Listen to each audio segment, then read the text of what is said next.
Ladies and gentlemen, it is the SmackDown after SummerSlam, and it looks like SmackDown is starting to cook again. Hopefully they could keep this up, because if they're just gonna be doing slop all over again, don't expect me to do any more SmackDown reviews. So let's get on to the show, as the show started off with Cody Rhodes. He would usually say where the name of the city that they're at, which was Philadelphia.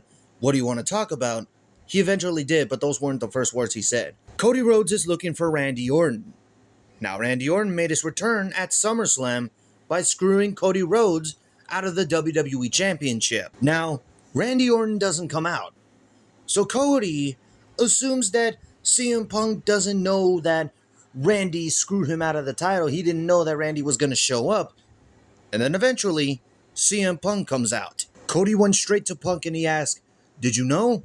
Did you know that Randy was going to attack me?" "No, I have absolutely no idea." "Now, I'm not as angry as you are, but we can go backstage together and find Randy Orton and kick his ass together." Cody accepts the offer, but he says he wants to do it all by himself. So he leaves the ring, and as he is leaving, Kevin Owens comes out. Kevin Owens and Cody Rhodes both had a rivalry back in 2025, right before Kevin Owens unfortunately got injured. And first off, I want to say, welcome back, Kevin. We missed you so much. So Kevin Owens gets in the ring, and he goes face to face with the WWE Champion, CM Punk. So Kevin says, "You know, they told me that you've never changed, Punk, and you've proven me right in what I thought by telling Cody Rhodes when he wants a title shot." Forgot to mention that CM Punk said, "Just say when." Basically what Cody Rhodes said to Punk on the Raw after WrestleMania. "You're the psychopath I always thought you were." So Punk says, "You may not like me saying that I'm the best in the world, but the title proves it. I don't get why people get my arrogance, when that's what opened the door for people like you. It's okay to have impossible dreams that you are scared of. If it weren't for me, you would be working at a 9-to-5 weekday job, while on the weekends, you are begging me for you and your indie friends to get you into a WWE event." Kevin Owens claps back as he says, "Punk, you show me what I don't have to do. What happens when your ego gets so inflated? You have to be very alone in a place that you think that you call yourself the best in the world. This has allowed me not to become the piece of shit that you are." And these guys were getting heated. Absolutely heated. Owens shoves Punk. They didn't fight because obviously Nick Aldis was there and all the other referees and officials. They split them up. So Punk leaves. Later on in the show, Kevin Owens wanted his match to happen in 2 weeks in Toronto, Canada. Clever. Are these guys going to give us potential match of the year? Maybe, maybe not. But it's on SmackDown. It's not on a PLE. And that SmackDown is probably going to feel like a PLE with Kevin Owens and CM Punk for the WWE Championship. So also what happened later on in the show, Sami Zayn was obviously complaining on how he's not the number one contender. But then all of a sudden, Kevin Owens pulls up. And like I said, he wants his match in Toronto. Nick Aldis leaves. And then we get the interaction with Sami Zayn and Kevin Owens. Sami tells Kevin that his return screwed him out of potentially becoming the number one contender for the WWE Championship at SummerSlam. And Kevin understands that. But Sami, he wants Kevin to apologize. Kevin apologizes, but then he also tells Sami, "Wouldn't that be the same treatment if it happened to you?" So Sami ends up offering to help Kevin Owens win the WWE Championship. Kevin didn't want that. Sami understood what he said, but he wants Kevin to understand that he is not going to stop chasing the WWE Championship. This dude Sami is going to screw Kevin out of the WWE title, isn't he? And you know what? I think that's exactly what's going to happen. Kevin is going to be close to winning the WWE Champion, and then here comes Sami Zayn, screwing him out of the WWE Championship. So now I want to move on to Randy Orton, who actually showed up. Cody Rhodes wanted him.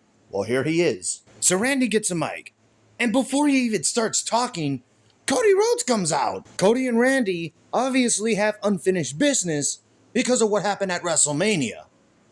And I don't think we should even talk about WrestleMania and their build-up. Randy retreats. Cody gets the mic, and he says, "What are you doing? Get in this ring." You owe me an explanation, Randy. I owe you an explanation, Cody?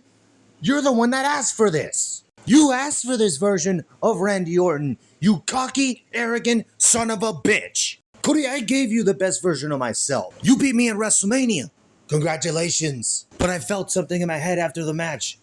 It was the voices. They wanted me to go after you. That's when I realized that the best version of Randy Orton wasn't going to bring number 15. But the worst one would. Cody, I'm gonna make sure that you never become WWE champion again. Cody gets even more pissed off and he says, "Oh, come on, I'm tired. I don't have to be the good guy anymore. You call yourself the legend killer? You're the last living legend here. Who's killing you?" The one line that got my attention was Cody saying, "I don't have to be the good guy anymore." This is basically Cody Rhodes teasing a heel turn soon. How soon? We don't know. But I would love to see a Cody Rhodes heel turn. Cody Rhodes should have been heel a long time ago. This was even more heated than CM Punk and Kevin Owens. Now, when are we going to see this match? I would love to see it at like Sunday night's main event or maybe the SmackDown that's in 2 weeks in Toronto. This got me even more interested into the feud. So now we go backstage as we have Candice LeRae and Johnny Gargano.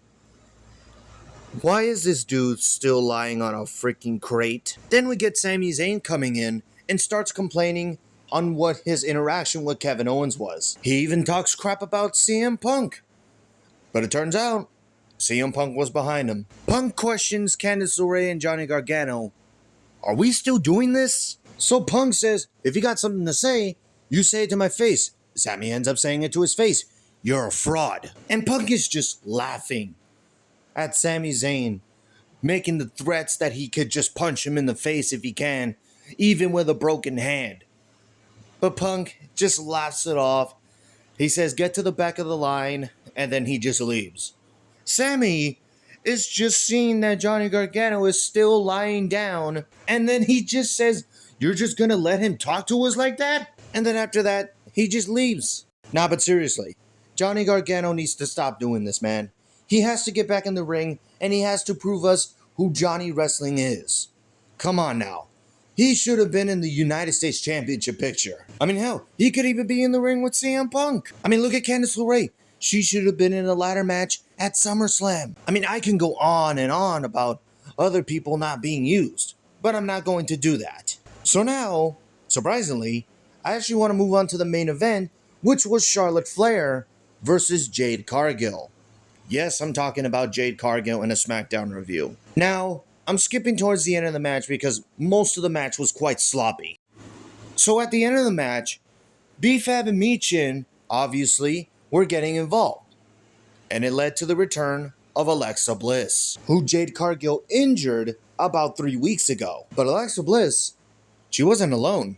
She takes out her Lily doll, she has the glove that says play, and then the lights go off. The lights were off for like 10 to 12 seconds, if I can remember right. And then when the lights get back on, Michin and B-Fab were outside the ring. They were ready to confront Alexa Bliss, but out of nowhere, at the very top rope, is the debuting Tatum Paxley. This distracts Jade Cargill as Charlotte Flair gets the win. Charlotte Flair, Alexa Bliss, and Tatum Paxley all celebrated as SmackDown goes off the air. Now, if you haven't watched Tatum Paxley on NXT, then you are missing out.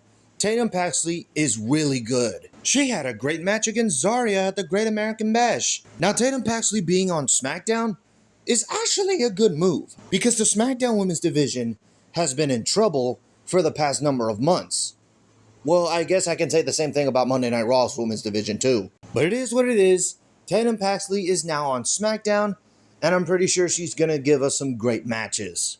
Anyways, guys, that is this week's Friday Night SmackDown. What did you think of the show? Did you like it? Did you hate it? Let me know in the comments below. Thank you guys for watching. Like, comment, subscribe, tap the notification bell for more videos. Follow me on Twitter at EthanSweatShow, and I'll see you in the next one.